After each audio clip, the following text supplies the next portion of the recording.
Have you ever found yourself staring at your bank account, a knot forming in your stomach, wondering where all the money went? Or perhaps you've diligently worked, day in and day out, only to feel like you're on a treadmill, running faster and faster, but never quite getting ahead, never quite reaching that elusive sense of financial peace? It's a feeling many of us know all too well. We live in a world that bombards us with messages about wealth, buy this, achieve that, look like this. And yet, the actual path to building sustainable prosperity often feels shrouded in mystery, like a secret code only a select few have managed to crack.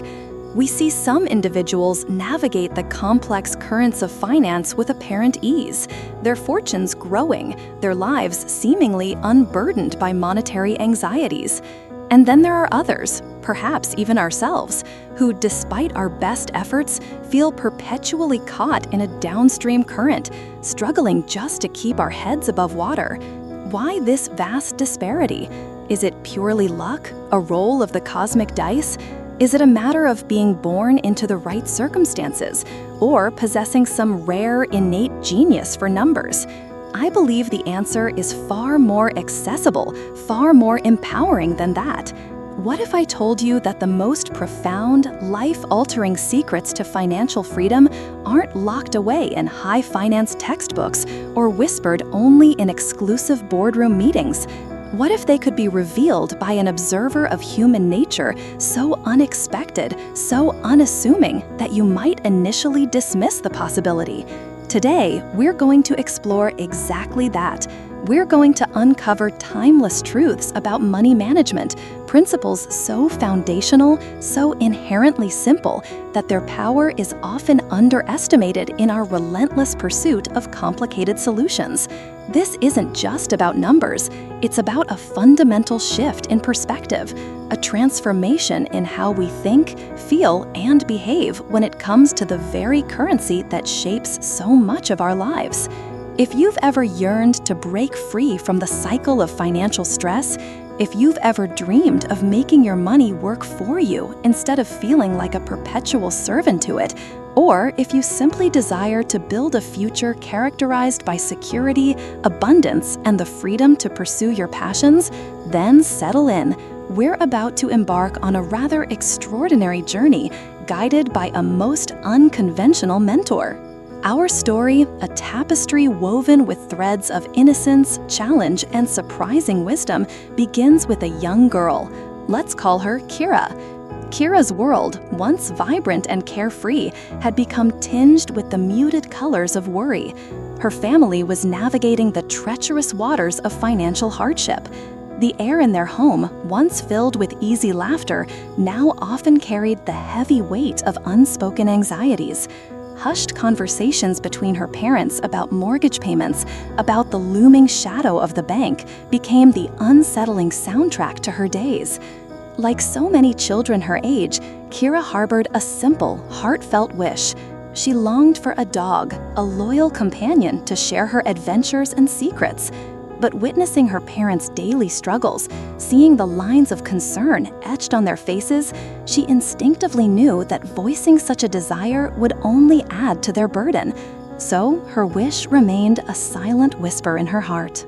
Then, one seemingly ordinary afternoon, destiny, as it often does, took an unexpected turn. Walking home from school, her thoughts adrift, Kira spotted a small, forlorn bundle of white fur huddled by the roadside. It was a dog, clearly injured and abandoned. A wave of compassion washed over her. Forgetting her own family's troubles for a moment, she gently coaxed the frightened animal, brought him home, and with a tenderness that belied her years, began to nurse him back to health. She cleaned his wounds, offered him food and water, and spoke to him in soft, reassuring tones. Days turned into weeks, and when no owner came forward to claim him, the little white dog officially became a part of Kira's family. She poured all her pent-up affection into this creature, naming him, with a child's innocent intuition that would later prove remarkably prophetic, Money. Their bond deepened into an unspoken understanding, a profound connection that was solidified one dramatic day when Money, adventuring too close to the riverbank, slipped and fell into the fast-flowing current. Without a second thought, Kira, small as she was, plunged in after him, battling the cold water and her own fear to bring her beloved companion safely back to shore. This act of courage cemented their inseparable friendship. A year drifted by. Kira turned 12. The financial clouds over her family, however, showed no signs of parting. Her parents, bless their hearts, worked themselves to the bone, taking on extra shifts, cutting back on every imaginable expense, yet the mountain of debt seemed to grow taller. Kira's allowance, once a small but reliable source of childhood joy, had shrunk to a mere pittance, a tangible reminder of their strained circumstances. One afternoon, seeking a momentary escape, Kira was engrossed in a television program when a vibrant advertisement flashed across the screen. It was for a brand new CD by her absolute favorite band, the one whose posters adorned her bedroom walls. A jolt of pure, unadulterated desire coursed through her. That familiar, intoxicating rush of wanting something now, that siren song of instant gratification. We've all heard it, haven't we? In that moment, all the careful lessons about budgeting, all the awareness of her family's tight finances evaporated like mist in the sun. Her hand instinctively reached for the telephone, her fingers itching to dial the number on the screen, her mind already lost in the imagined bliss of listening to those new songs. Just as she was about to press the final digit, a voice, calm and clear, cut through her reverie. "Kira," it said, "perhaps you should reconsider. Can you genuinely afford that right now? If you buy that CD, your entire allowance for the month will vanish." Kira froze, her heart leaping into her throat. She spun around, her eyes darting across the room. But there was no one. Only Money, her faithful white dog, sat by the fireplace, gazing at her with those intelligent, knowing eyes. Did I imagine that?" she whispered, her mind racing. Shaking her head, attributing it to an overactive imagination fueled by pop music and preteen hormones, she dismissed the incident and turned back to the phone, her resolve momentarily shaken but quickly reforming. She picked up the receiver once more. And then the voice came again, a little firmer this time, imbued with a gentle patience. "Kira, it's crucial to learn to control these impulses. If you don't, you'll find yourself perpetually on the brink of being broke." This time, there was no doubt. Her head snapped towards the dog. The voice, unmistakably, was emanating from Money. Kira's world tilted on its axis. Her jaw dropped. A talking dog? It was the stuff of fantastical storybooks, not her ordinary, financially strained life. Fear, disbelief, and a wild surge of confusion warred within her. But Money, sensing her shock, let out a soft, reassuring whimper, then spoke again, his tone soothing. "The important thing right now, Kira, isn't to be frightened or to question how this is possible. It's to recognize that powerful urge you just felt, that desire for immediate satisfaction, and to learn how to master it." And so, it was revealed. Money was no ordinary canine. He was, it seemed, a four-legged financial sage, a furry guru of fiscal responsibility. And his very first lesson for Kira, a lesson that resonates with profound importance for every single one of us, is the absolute cornerstone of building any kind of wealth or financial stability: the critical ability to delay gratification. Think about it. How many times have we, in moments of weakness, boredom, or emotional vulnerability, justified a little splurge? "Oh, it's just a few dollars. It won't make a difference." Or, "I've had such a hard week. I deserve this." We conjure a myriad of excuses, don't we? But these seemingly small, inconsequential expenditures, especially when they lie outside our planned budget, are like tiny termites silently eating away at the foundations of our financial house. Individually, they seem harmless. Collectively, they can lead to ruin. This isn't about being a miser or denying oneself all pleasure. It's about conscious choice. The renowned psychologist Walter Mischel, famous for his marshmallow test experiments with children, demonstrated decades ago that the ability to delay gratification, to choose a larger, more valuable reward later over a smaller, immediate one, is a powerful predictor of future success in many areas of life, including financial well-being. Those children who could resist eating the single marshmallow placed before them with the promise of 2 marshmallows if they waited, tended to achieve more later on. That first step, that fundamental pivot in our relationship with money, is learning to introduce a pause between impulse and action. It's about learning to reflect, to ask ourselves if this immediate want aligns with our larger, more significant long-term goals. Now, I can hear some of you thinking, but wait a minute, life is meant to be lived, not just endured. We need joy, we need experiences. Some purchases are genuinely essential for our well-being, for our work, for our families. And aren't there some opportunities, some fleeting moments of connection or experience that if we don't seize them now, they're lost forever? If I become a complete Scrooge, meticulously counting every penny and denying myself every pleasure, what kind of existence is that? And that's an incredibly valid and important counterpoint. Delaying gratification, in its wisest application, is not about a blind, joyless suppression of all our human needs and desires. It's not about living a life of perpetual austerity.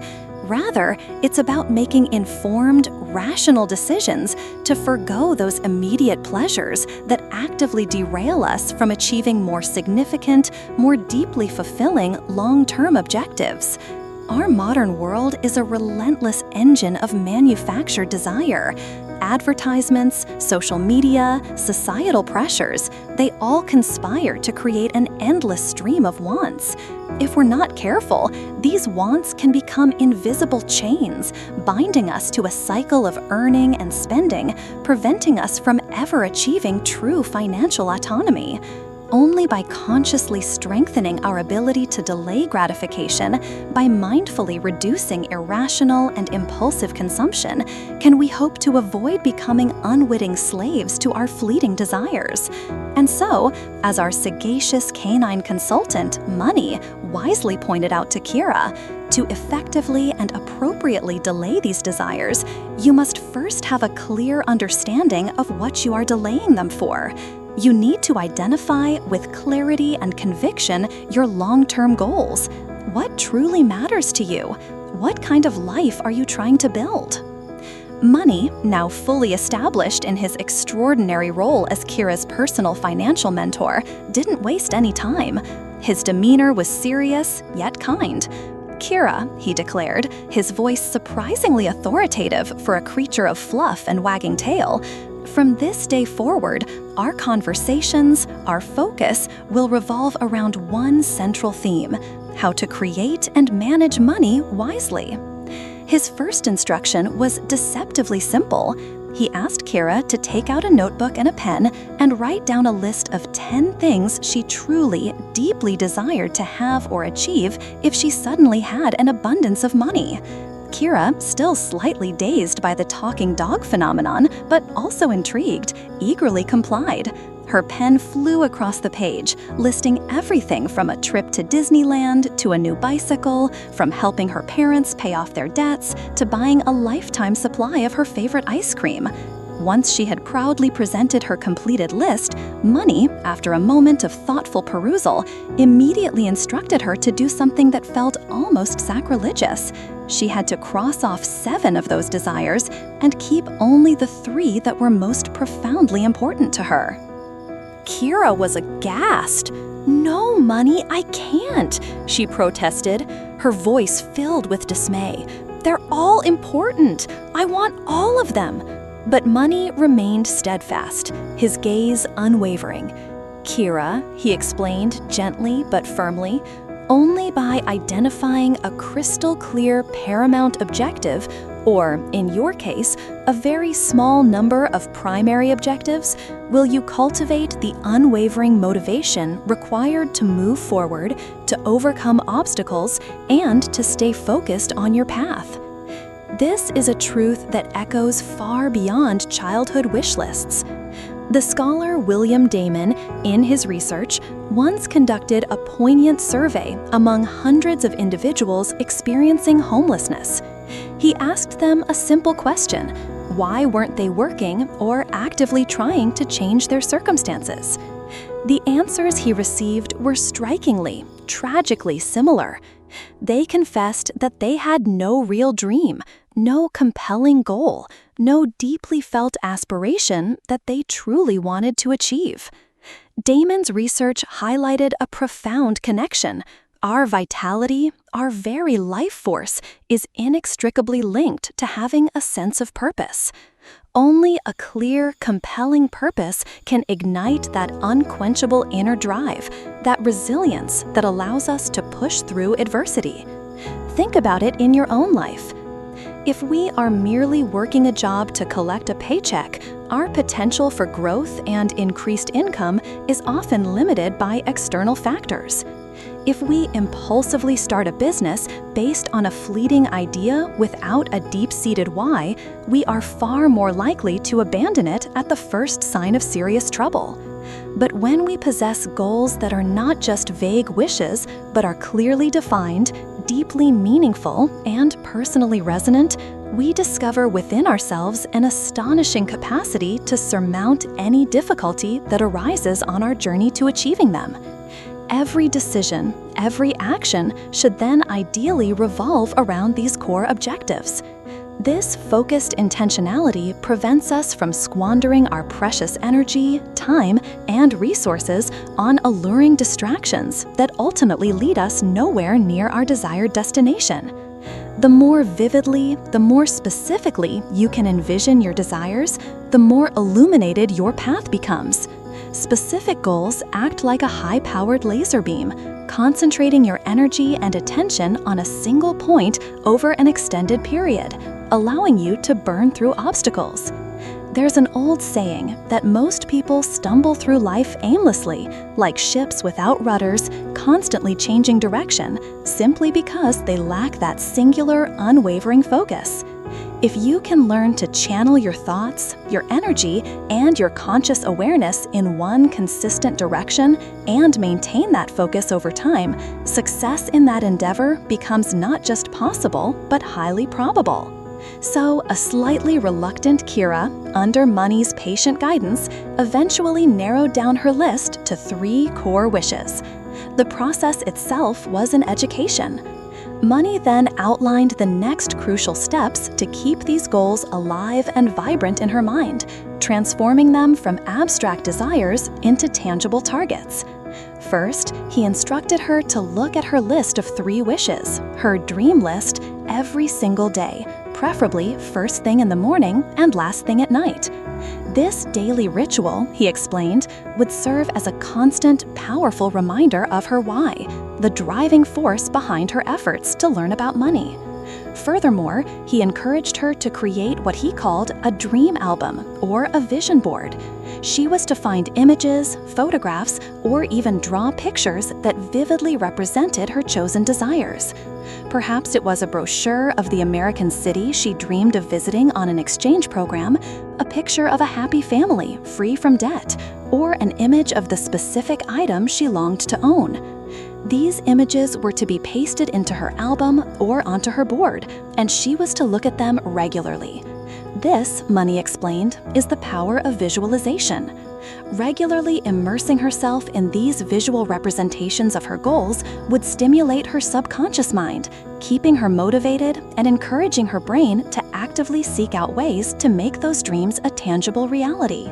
Second, he told her she needed to get 2 piggy banks, or dream jars as he preferred to call them. Each jar was to be clearly labeled with one of her primary dreams. Then she was to start putting every spare coin, every small bit of money she came across, into these jars.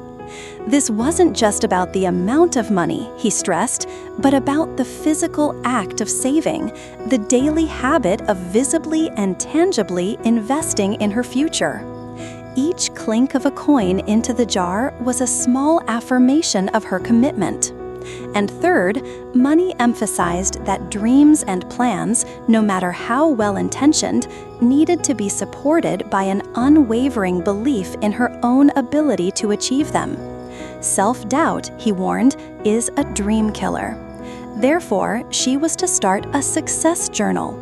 Every single day, before going to bed, Kira had to write down at least one thing she had accomplished that day, one thing she felt proud of, no matter how small or seemingly insignificant.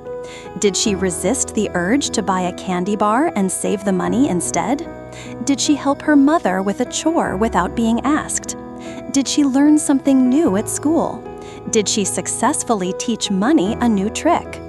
All of it went into the journal. This daily practice of acknowledging her achievements, Money explained, would incrementally build her self-confidence, creating a positive feedback loop that would empower her to take on bigger challenges. And then, with a gentle nudge, Money began to sow the seeds of another crucial understanding. The fundamental essence of earning money, he hinted, often lies in the act of helping others, in solving problems for people. Kira, now fully captivated by her talking dog's wisdom and feeling a nascent sense of excitement, threw herself into these tasks. She painstakingly whittled down her goals to the 3 most important ones. She found 2 sturdy jars, decorated them, and labeled them with her biggest dreams. She started her success journal, diligently recording her small victories each night. Everything was in place, except, of course, the actual opportunities to earn money. A familiar wave of doubt washed over her. "Money," she sighed one evening, stroking his soft fur. "I'm just a 12-year-old kid. How can someone like me possibly earn any real money?" Money looked at her with his gentle, wise eyes. "Kira," he said softly, "you must stop focusing on what you can't do, on your perceived limitations. Instead, you need to train your mind to look for opportunities, and those opportunities are often hidden in what other people need, in the problems they are facing that you might be able to help solve." To illustrate his point, he told her an inspiring story about a young American boy named Daryll. Daryll, Money recounted, was a go-getter from a very young age. At just 8 years old, he started his entrepreneurial journey by delivering newspapers in his neighborhood and offering to take out the trash cans for his busy neighbors, earning a little money for his efforts.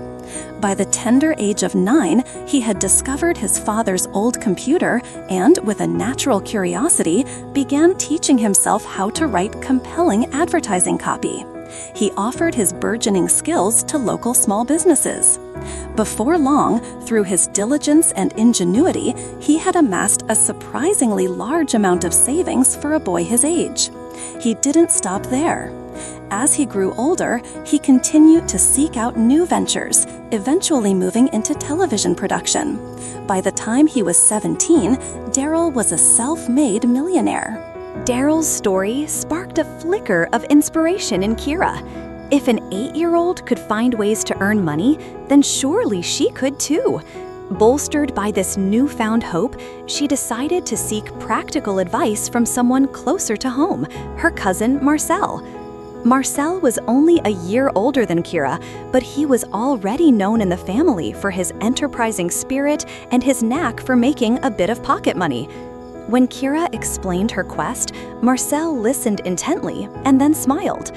"Opportunities to earn money are absolutely everywhere, Kira," he said confidently. "You just have to open your eyes and look for them."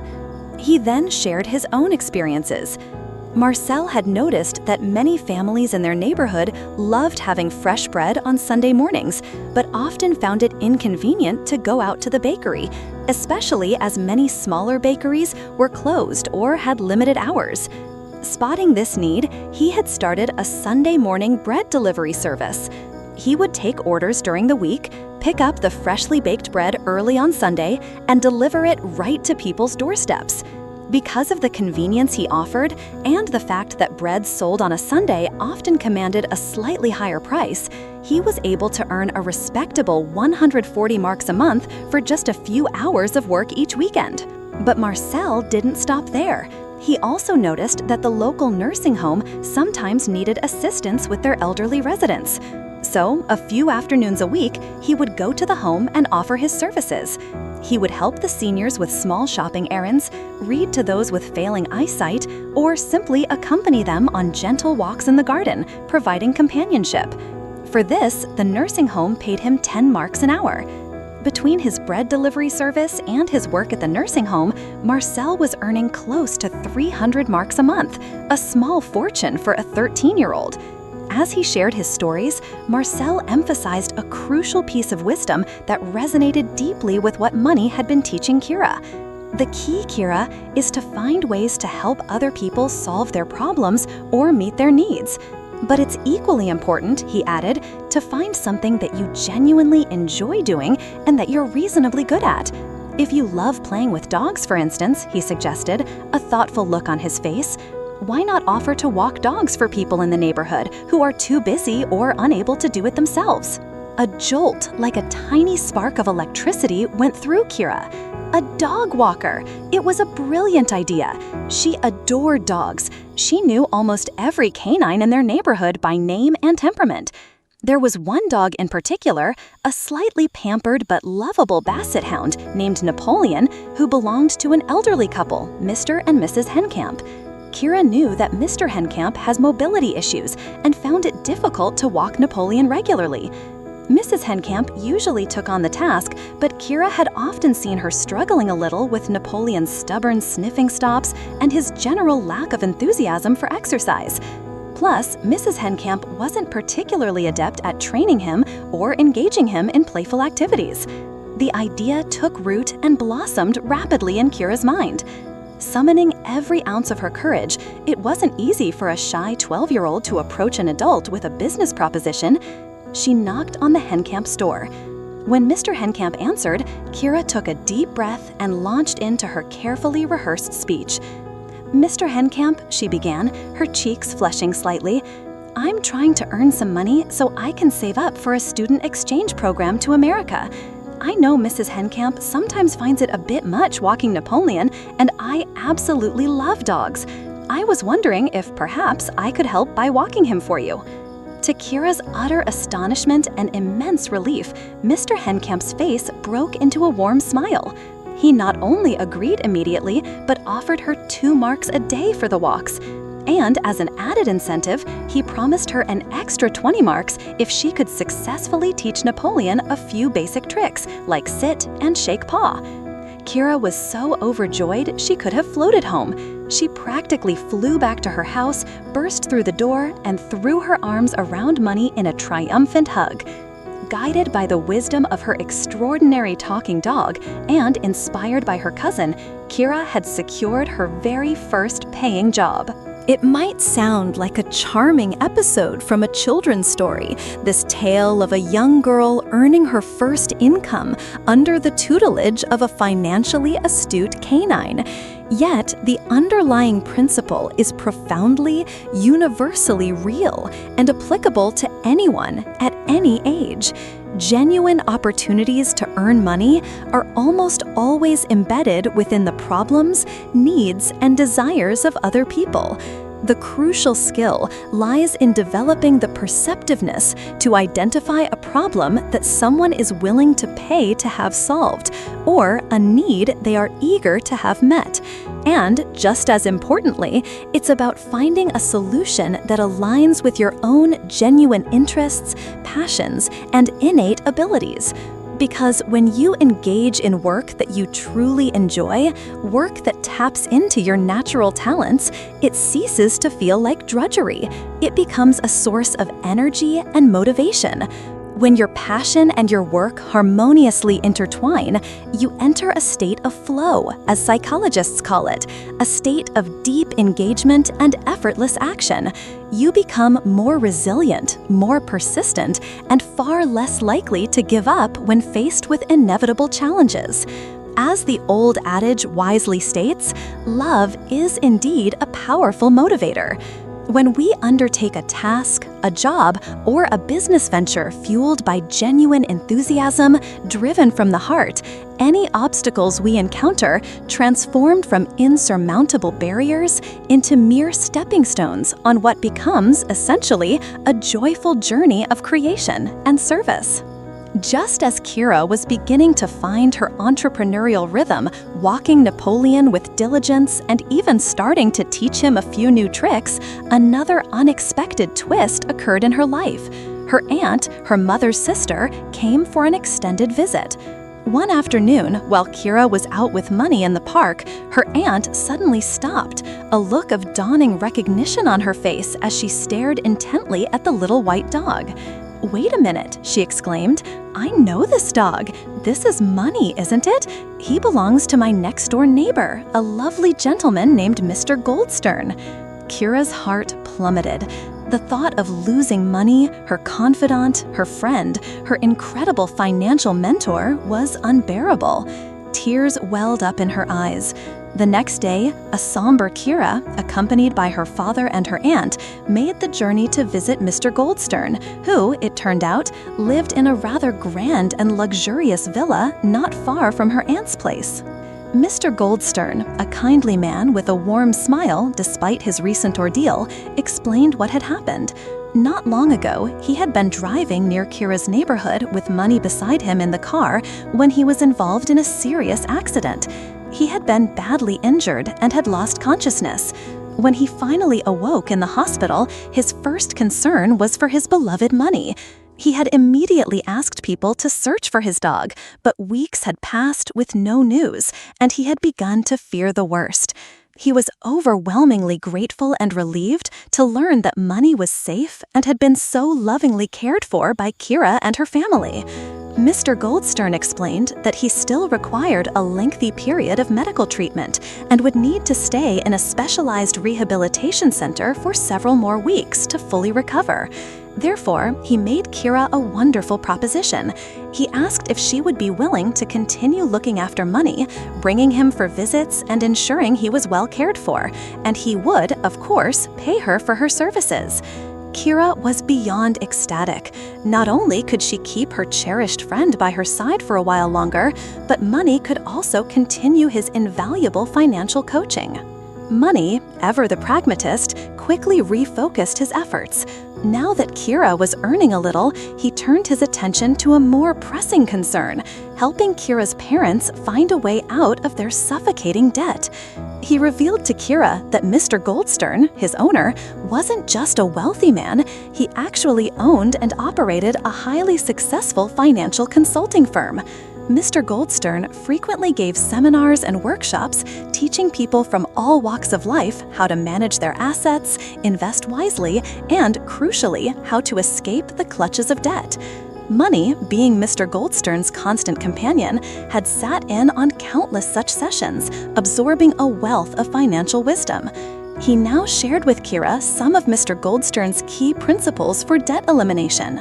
First, he said, Mr. Goldstern always advised people to stop using credit cards, or at the very least, to use them with extreme caution. Compared to spending actual cash, most people tend to overspend significantly when using plastic because the transaction feels less tangible, less real. Second, he stressed the importance of keeping any unavoidable installment payments, like mortgages or essential car loans, as low as realistically possible.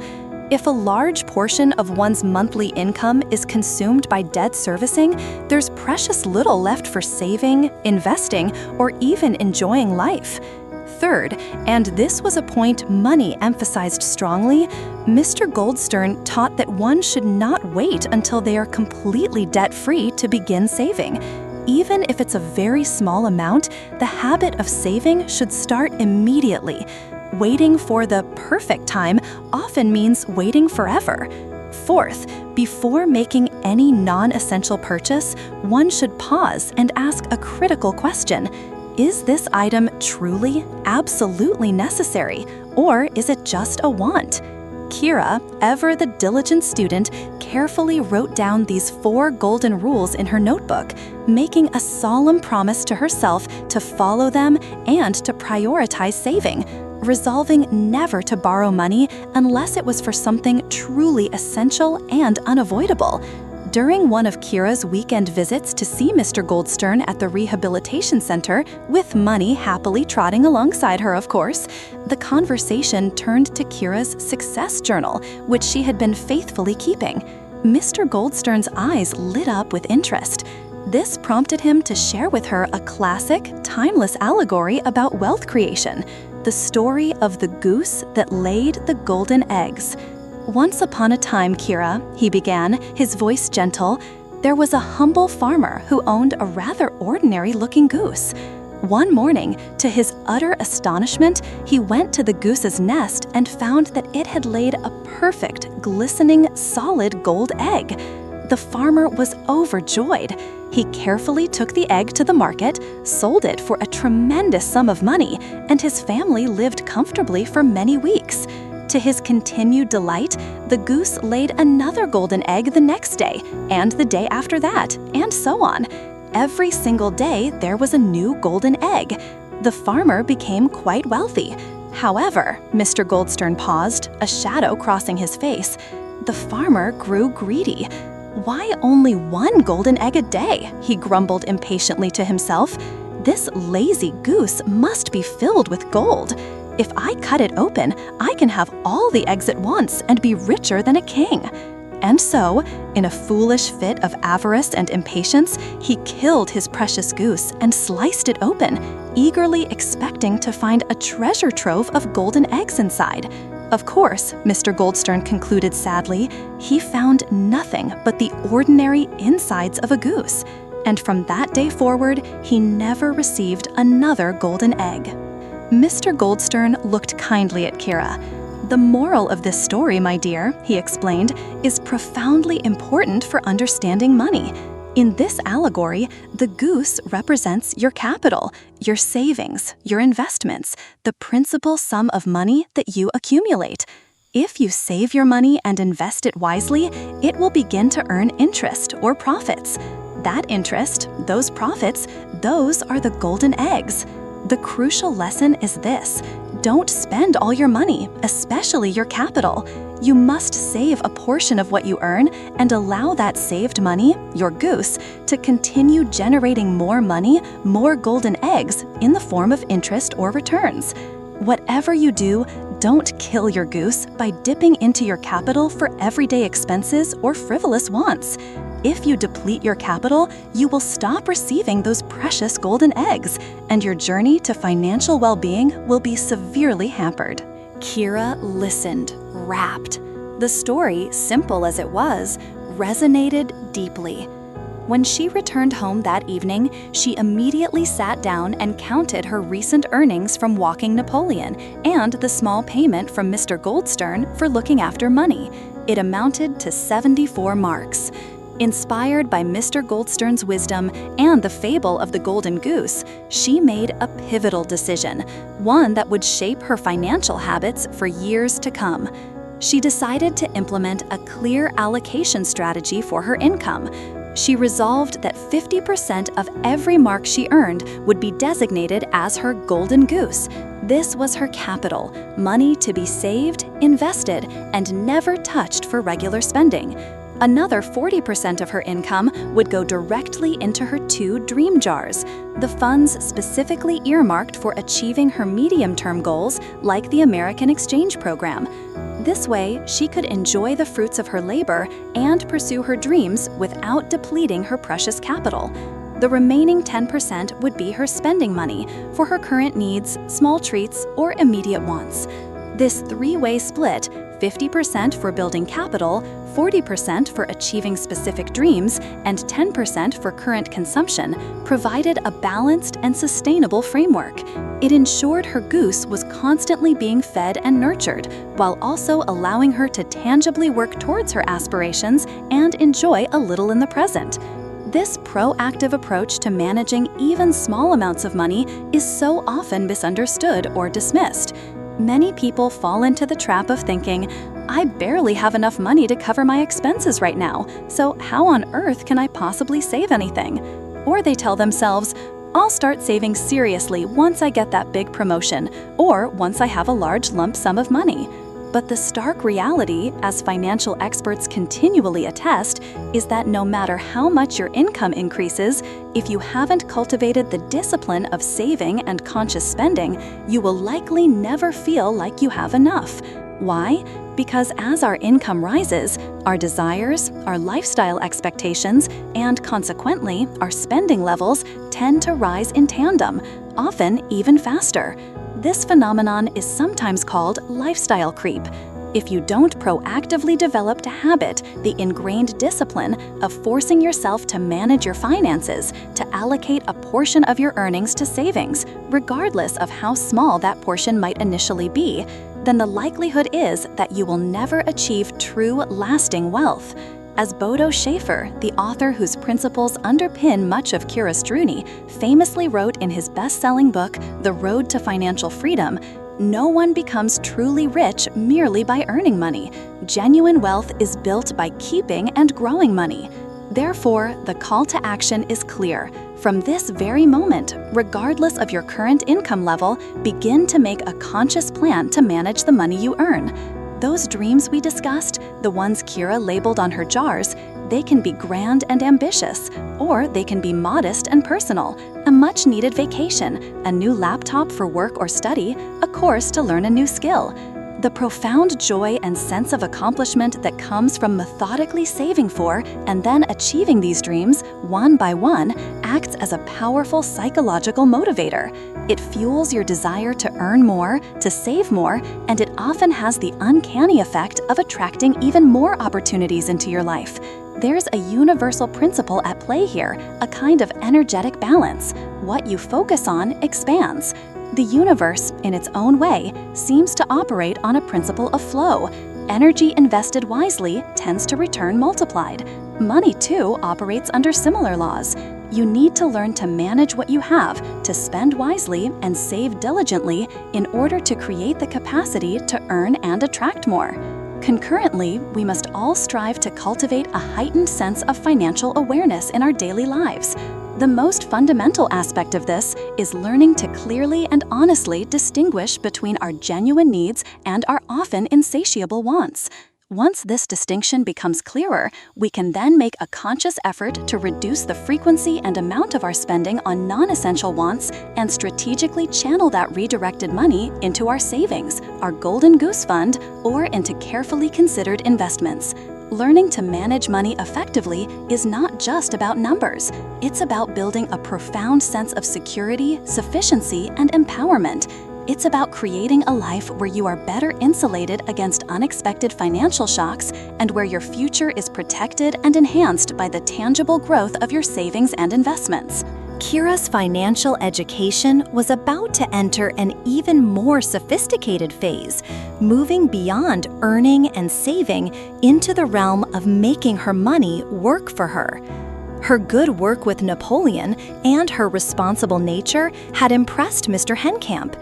He, in turn, recommended Kira to another neighbor, a dynamic and astute woman named Mrs. Trump. We'll use this name for our story.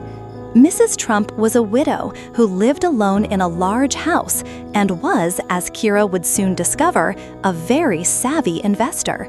She was planning to be away on an extended trip for 2 weeks and needed someone reliable to look after her 3 beloved dogs. Caring for 3 dogs was a bit much for Kira to handle on her own, so she roped in her enterprising cousin Marcel and another responsible friend to help share the duties. One afternoon, while the three youngsters were at Mrs. Trump's house, diligently tending to the dogs, they made an alarming discovery. The back door of the house had been forced open. It was a clear break-in. Thinking quickly, they immediately called the police.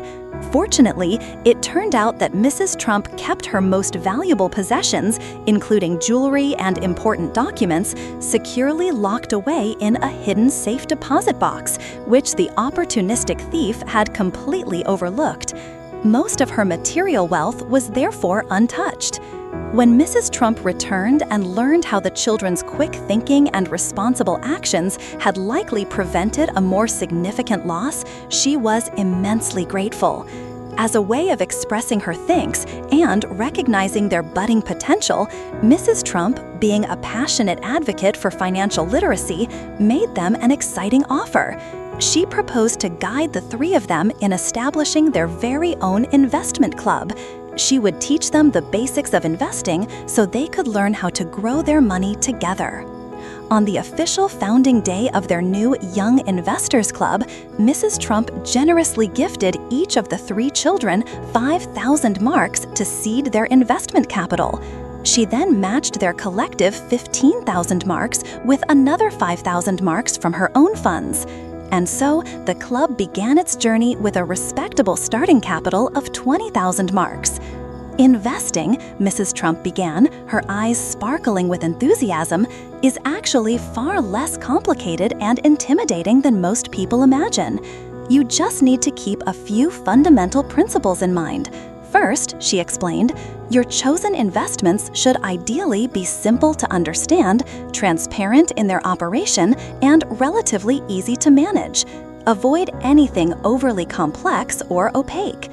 Second, and this is paramount, your money should be invested in fundamentally sound and relatively safe places. Don't chase ridiculously high, unrealistic returns that often come with unacceptably high risks. And third, whether your money lays many golden eggs and how quickly it does so depends significantly on identifying investment types that offer the potential for solid, sustainable returns over the long term. Historically, one of the avenues that has provided excellent long-term growth is the stock market. Stocks? What exactly are stocks? Kira asked, voicing the question that was on all their minds. Mrs. Trump smiled. That's an excellent question. In simple terms, when you buy stocks or shares of a company, you are essentially buying a tiny piece of ownership in that company. You don't need to start your own massive corporation from scratch to benefit from the success of big businesses. You can become a part owner of established, successful companies by purchasing their shares. Now, if the company performs well and makes a profit, it may choose to distribute a portion of those profits to all its shareholders. This distribution is called a dividend. It's like your share of the company's earnings. Furthermore, if the company grows and becomes more valuable over time, the value of your shares, your piece of ownership, will also increase. If other investors believe that the company will continue to prosper and grow in the future, they might be willing to pay an even higher price to buy your shares from you. However, she cautioned, it's also important to understand that investing in individual stocks carries risk. If the company doesn't do well, or if the overall market sentiment turns negative, the value of your shares could decrease. If no one is willing to buy your shares at the price you want, you might have to lower your price to sell them, which means you could potentially lose some of your initial investment. Kira, who was naturally cautious and had thoroughly absorbed Mr. Goldstern's lessons about protecting her golden goose, felt a flicker of unease. The idea of losing money made direct stock picking seem a bit too precarious for her comfort level. Mrs. Trump, perceptive as always, nodded in understanding. You're absolutely right to be cautious, Kira. Buying individual stocks directly can indeed be quite risky, especially if you don't have extensive knowledge, a lot of time for research, or a high tolerance for volatility. But fortunately, she continued, her smile returning, There's a much safer and more accessible way for most people to participate in the growth potential of the stock market. It's through something called a mutual fund. This, she explained, was a professionally managed investment vehicle that allowed individuals, even those with modest amounts of money, to become part owners in a wide variety of well-known and successful companies. Companies like Coca-Cola, Apple, or McDonald's, whose products and services they used every day. Think of a mutual fund, Mrs. Trump elaborated, using a simple analogy, as a very large investment pot. Many different investors, both large and small, contribute their money into this common pot. They do this because they may not have the time, the specialized expertise, or perhaps even the inclination to research and select individual stocks themselves. So they entrust their money to experienced financial professionals, known as fund managers, who are responsible for managing this big pot of money. These investment managers then use the collective funds in the pot to buy a diversified portfolio of stocks, bonds, or other assets according to the fund's stated investment objectives. Mutual funds, she emphasized, are generally well regulated by government authorities, which adds a layer of safety and transparency for investors. Fund managers are typically required by these regulations to diversify the fund's holdings. For example, a stock mutual fund might be required to invest in at least 20, maybe even hundreds of different stocks across various industries and sometimes even different countries. This diversification is crucial because it helps to spread out and reduce risk. The old saying, "Don't put all your eggs in one basket," is perfectly applicable here. If one particular company or sector in the fund performs poorly, other companies or sectors might perform well, thus cushioning the overall impact on the fund's value. So, even if some stocks within the fund decrease in price, others might increase, and overall, you're less likely to suffer catastrophic losses compared to investing all your money in just one or two individual stocks. And even if the entire stock market experiences a downturn, as it inevitably does from time to time, if you are patient and maintain a long-term perspective, history shows that markets tend to recover and resume their upward trend over time. Many well-established, successful mutual funds have consistently delivered average annual returns in the range of 10%, 12%, or even more over many decades. The children listened intently, their initial apprehension gradually replaced by a sense of understanding and excitement. The concept of mutual funds made investing seem much less daunting and far more achievable. They were eager to put their club's newly acquired 20,000 marks to work. Mrs. Trump smiled, pleased by their engagement, but she quickly added another crucial piece of advice. If you decide to invest in a stock-based mutual fund, it's absolutely vital that you are mentally prepared to leave your money invested for a significant period, ideally at least 5 to 10 years, and preferably even longer. Stock markets can be volatile in the short term, with prices going up and down. But over extended periods, well-managed mutual funds have historically provided excellent returns, often significantly outpacing inflation and other more conservative investment options. In fact, over such long horizons, investing in a diversified mutual fund becomes almost a statistically low-risk endeavor because the power of compounding and the general upward trend of markets work in your favor. Many well-established, successful mutual funds have consistently delivered average annual returns in the range of 10%, 12%, or even more over many decades. She then painted a compelling picture of the power of long-term investing and compounding. Let's consider your club's initial capital of 20,000 marks, she said.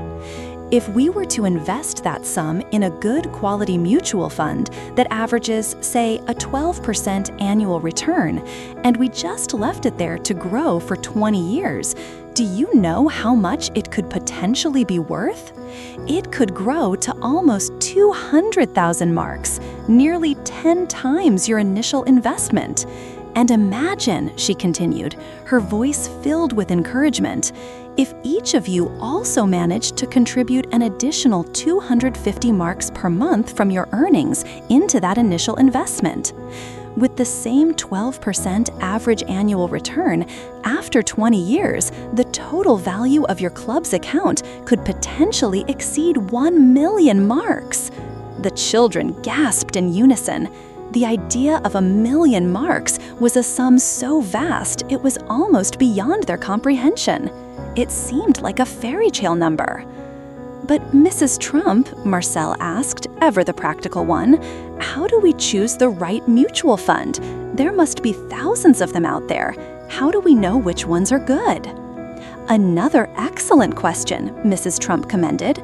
"Choosing a good fund does require a bit of due diligence. Here are a few key things to look for. First, it's generally wise to look for funds that have a long and consistent track record, ideally at least 10 years or more. If a fund has demonstrated the ability to perform well and deliver solid returns consistently over a long period through various market cycles, it's a good indication that it's well managed and likely to continue performing well in the future. Past performance is not a guarantee of future results, of course, but it's a very helpful indicator. Second, for beginner investors seeking broad diversification and relative safety, it's often a good idea to consider large, well-diversified international or global stock funds. These types of funds invest in shares of companies from many different countries all around the world, which further helps to spread risk beyond just one domestic economy. Finally, you should always compare the performance charts and key information documents of several different funds before making a decision. Look at their historical annual returns over the past 5, 10, and even 15 years. Pay attention to their investment objectives, their top holdings, and also their fees, often called the expense ratio, as lower fees can significantly impact your long-term returns. Under Mrs. Trump's patient and knowledgeable guidance, the 3 young members of the investment club carefully researched and eventually selected a well-regarded international mutual fund that they felt best matched their long-term goals and risk tolerance.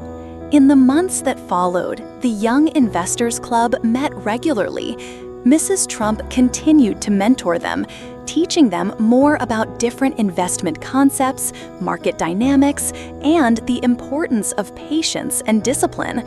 The children, naturally curious and a little impatient, couldn't resist the urge to frequently check the performance of their chosen fund.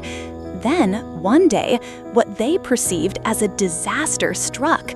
The stock markets around the world took a sharp downturn, and the value of their fund suddenly plummeted by a staggering 25%. They were all deeply disappointed, their initial excitement replaced by a sinking feeling of anxiety and regret. Had they made a terrible mistake? Was their money vanishing before their very eyes? Mrs. Trump, however, remained calm and reassuring. "My dears," she said gently, "I understand why you're feeling worried, but remember what I told you. You only truly realize a loss if you panic and sell when the price is down. If you don't sell, what you're seeing is simply a paper loss, a temporary fluctuation in value. I've lived through several major economic crises and market corrections in my lifetime. Market instability, while unsettling, is a normal and recurring part of the investment cycle. Historically, after every downturn, no matter how severe, the markets have always recovered and eventually gone on to reach new highs. It often takes a year or 2, sometimes longer, but recovery does happen. In fact," she added, a subtle twinkle in her eye, "you could even look at this current situation as a winter sale in the stock market. It's often a good opportunity for long-term investors to buy more shares or fund units when prices are temporarily low, effectively getting more for their money." Just as the children were contemplating whether they should pool more of their savings to buy into the fund at its lower price, Mr. Goldstern, who was now recovering well and occasionally joined their meetings, offered Kira some additional, very timely advice. "Kira," he said thoughtfully, While Mrs. Trunk is absolutely right about the long-term perspective and the potential benefits of buying during downturns, it's also wise not to rush into putting all your additional savings into the fund right now. The market could potentially decline further before it starts to recover. It's always prudent to maintain some cash reserves, some liquid funds that are not invested in the stock market. Never invest all your available money into stocks or equity funds at any single point in time, especially during periods of high volatility. Pacing your investments, perhaps by investing smaller amounts regularly over time, a strategy called dollar cost averaging, can be a more sensible approach. Several more months passed. Gradually, as Mr. Trump and Mr. Goldstern had predicted, the markets began to stabilize and then slowly recover. The value of the Young Investors Club's fund began to climb back up. Kira's life, in this relatively short span of time, had undergone a remarkable transformation. On one hand, the investment club, despite its initial scary dip, was proving to be a significant success. She was learning invaluable lessons about finance, and her share of the club's growing assets meant she was earning more money than she had ever imagined possible. She was now systematically working towards achieving the dreams she had so carefully listed in her journal and visualized in her dream album. The trip to America was no longer a distant fantasy, but a tangible goal she was steadily approaching. But the changes weren't just financial. Inspired by her own journey and the wisdom she had gained, Kira began to look for new avenues to increase her income and, more importantly, to share her newfound knowledge. She partnered with the now fully recovered Mr. Goldstern to develop and launch a small company dedicated to teaching other children the basics of financial literacy, saving, and investing, using simplified versions of the principles she herself had learned from money and her mentors. Her own story became a powerful testimonial. Meanwhile, following Mr. Goldstern's astute business advice, Kira's father had also made some significant changes in how he ran his own struggling business. He learned to delegate tasks that he either disliked or wasn't particularly skilled at, hiring part-time help. This freed him up to concentrate his time and energy on the aspects of his work that he genuinely enjoyed and excelled at, the areas where he could add the most value. As a direct result, his business became more efficient, his income increased substantially, and the constant cloud of anxiety that had hung over Kira's parents finally began to lift. They were no longer consumed by money worries. There was laughter and lightness in their home once more. Kira felt an overwhelming sense of gratitude and happiness. She knew that none of this would have been possible without the incredible, almost magical guidance she had received from Money, her extraordinary talking dog. It was Money who had set her on this path, who had given her the courage to step into the often intimidating world of finance, and whose wisdom had brought about such profound and positive changes, not just in her own life, but in the lives of her entire family. She looked towards the future with a heart full of hope and a firm belief that it would only continue to get brighter. So, as we reflect on Kira's transformative journey from a worried young girl to a budding entrepreneur and investor, what is the overarching attitude, the fundamental mindset that we should all strive to adopt when it comes to managing our money and building our financial well-being? Kira, as we know, ultimately achieved remarkable success, helping her family overcome their difficulties and initiating a massive positive shift in their collective fortunes. Yet, it's crucial to remember those initial days before she fully embraced Money's teachings. She was hesitant, unsure, and didn't completely grasp all the underlying reasons why these principles worked. She just felt a tentative willingness to try. Money, in his wisdom, had been quite firm with her on this point. Kira, he had said, sometimes in life, you don't need to have a complete, exhaustive understanding of exactly why a particular method or principle works. The most important thing, often, is simply to know that it works, that it has been proven effective by others who have gone before you. A healthy skepticism is good, Kira. It keeps you discerning. But you must never allow skepticism or the need for perfect understanding to become a barrier that paralyzes you and prevents you from taking positive action, from making progress. This is a profound insight that applies to so many areas of life, not just finance. Whether it's about earning money, learning a new skill, or pursuing any worthwhile endeavor, we don't necessarily need to spend an inordinate amount of time exhaustively dissecting every minute detail of why the accumulated experience and wisdom of our predecessors is effective. As long as we have credible evidence that a particular approach is beneficial and aligns with our goals, that is often sufficient impetus to begin. So many people, unfortunately, remain stuck in a state of perpetual inaction because they feel they haven't yet researched every possible angle, understood every nuance, or foreseen every potential outcome. What they often fail to realize is that there is rarely, if ever, a perfectly ready moment. The stars will never align in absolute, flawless perfection. If you perpetually delay taking action because you're obsessed with achieving complete mastery of all the details beforehand, or because you're paralyzed by doubts and anxieties about the future, you will, in all likelihood, simply miss the most opportune moments to accomplish your goals. As the philosopher Blaise Pascal is often credited with observing, in essence, even the most brilliant decision or plan is rendered ineffective by excessive delay.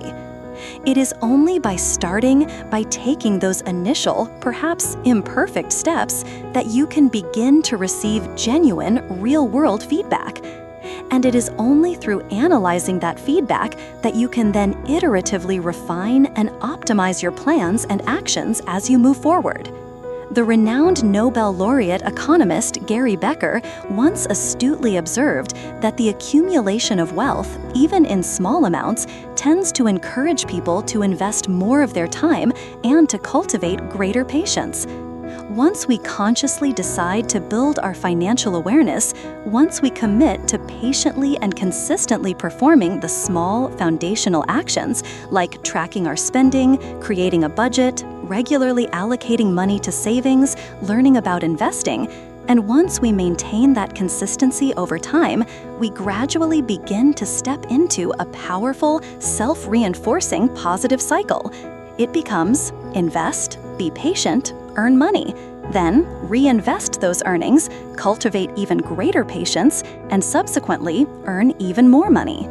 Life, in many ways, can be likened to a ship embarking on a voyage across a vast and often unpredictable ocean.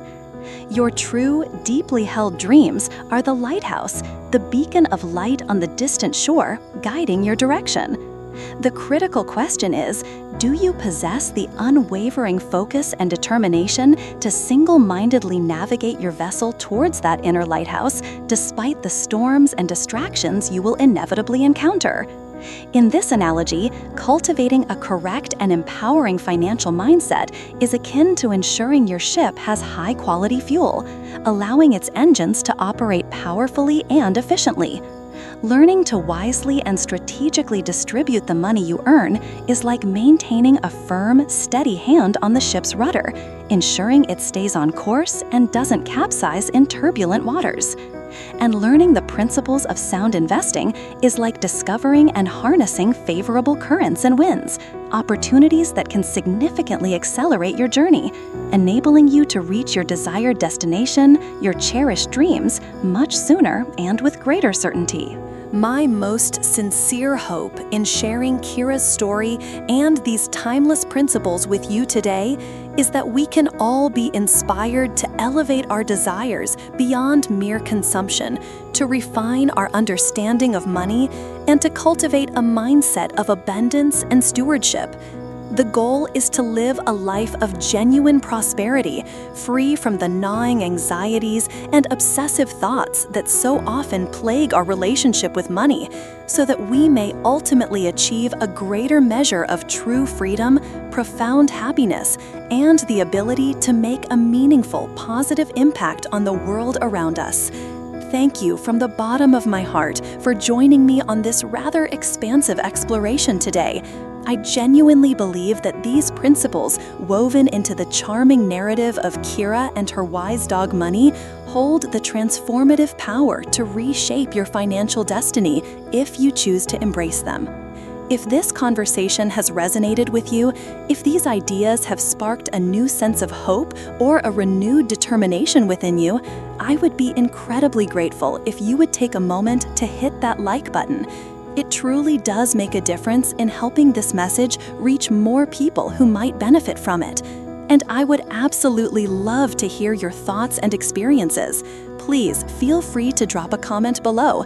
Share one financial goal you're currently working towards, or perhaps a pivotal money lesson you've learned on your own journey.